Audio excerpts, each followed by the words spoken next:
y'all, Claudia with Krylon Studios. Welcome to another episode of Art Journaling 101. Today we're going to be talking about Workable Fixative. I get a lot of emails and a lot of questions about Workable Fixative, so I hope I can answer as many of those questions as possible today. So the first question I usually get is, which one do I use? And this is the brand that I use. I like my Krylon Workable Fixative. I can get this at my local art store. You could probably find this at Michael's or Joann's or any of those other type, Hobby Lobby, things like that. I find this to be a product that I really can't go without. So how do you use it? What is it for? So for starters, it's a fixative, which means that it will stabilize whatever layer you spray it on top of. Now if it's acrylic paint, like these flowers and this pot and everything is, acrylic paint doesn't need a fixative because it is stable on its own. It is not water soluble. Once it's dry, you can put wet media on top and your dry acrylic paints will not react in any way. But if you're using water soluble media, pencil drawings, anything like that, I used the Workable Fixative on this page because there were certain layers that I needed to fix and make stable. So that's what the fixative part is. It helps whatever layer you have that might react to any other kind of wet media or water to be stable and to stay where you put it and not to move around.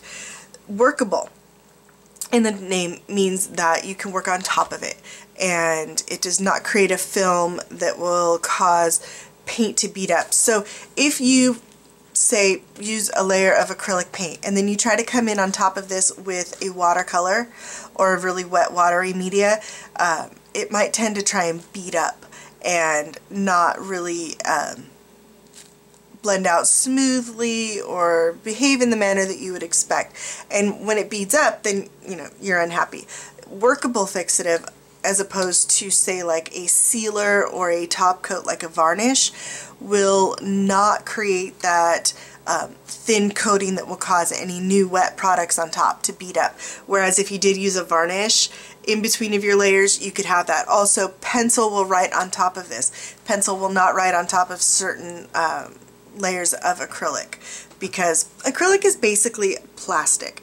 So if you think about trying to write on something plastic with a pencil, it doesn't go really well. So Workable Fixative allows you to work on top of it without it trying to create this thin, like, plastic layer in between of your layers of media that you're putting on your page. So for example, on this page I drew a girl in pencil, graphite, and I sprayed her with the Workable Fixative afterwards before I started painting. The reason to do that is that graphite pencil is very, very reactive to wet media. So as soon as you start trying to paint in the flesh tones on the girl, that gray from that pencil is going to bleed into it. You're going to get blobs where the eyes are. You can definitely use that pencil to create shading and shadows on your girl, but if you're newer to art journaling, that's going to be really, really a tricky challenge to get through, and it's so much easier. And most of the time I prefer to add my shading in on top of my face tone or with my face flesh tone, because you have a little bit more control over it. So I will still almost predominantly will spray my girl with Workable Fixative. Sometimes I don't, but most of the time I do. So your pencil drawing, you can spray your Workable Fixative, and then whatever media you want to apply on top will work, even water soluble medias or watercolors. So this page has a lot of water soluble media on it. I did use acrylic in her face for her skin tone, and I used acrylic on her eyes and her eyelashes and things like that. But her lips are water soluble crayon. Her hair is water soluble crayon. The background, water soluble crayon. So I used Neocolor 2 water soluble crayons. I'll go over this product in another episode. And basically it's watercolor in a crayon, right? You have watercolor pencils. There's a lot of different water soluble products. I also used Stabilo All pencils, and these are a water soluble pencil, and I used the blue to go around the edge of my page to create my border, and I used the black, and I also went around her entire shadow of the girl using the blue Stabilo All, and I used the black and white Stabilo pencils in her hair. So a lot of this page is water soluble. Now, if I wanted to go on top of it with an acrylic product, I would want to spray it with a Workable Fixative first because acrylic paint is wet. If I wanted to use any kind of a wet brush, put anything on top of this, it would cause all of these colors to move and to blend, which is not something that I would want to have happen. So you would want to spray this with the Workable Fixative prior to adding anything wet on top of it. Pen is fine. That'll work just fine, and actually sometimes your pen won't write on top of these because of the nature of a crayon, which is a little bit waxy. Even though it's water soluble, it's still a little bit waxy, so because it's a crayon. So that's another benefit to spraying the Workable Fixative, is because it's workable. It gives you that little bit of tooth that will allow you to write on top of it a little easier. I failed to do that before I wrote, so I had to go over a couple of things, and my pen skipped a little. That's my fault. But I also would use it as a top coat for this page, especially because I went around and I did the stabilo as a shadow. Again, this page done completely in acrylic was done. And then I actually used the stabilo pencil around the flowers and the stems to create shadows. So that's a water-soluble product. I used it on top of the acrylic. And that means that I can't rub my Daddy Vans wax on top of this without moving that. Same thing with this page. So for both of these pages, I sprayed them with the Workable Fixative before I used my Daddy Vans to keep the pages from sticking, which they would have badly because these flowers, oof, these thick acrylic flowers.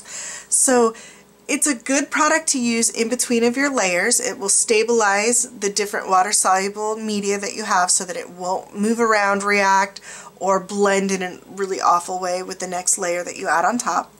But also, if you happen to use a water-soluble media as a final layer on your page, you want to use the Workable Fixative before you apply the wax or whatever it is that you're applying to keep your pages from sticking together.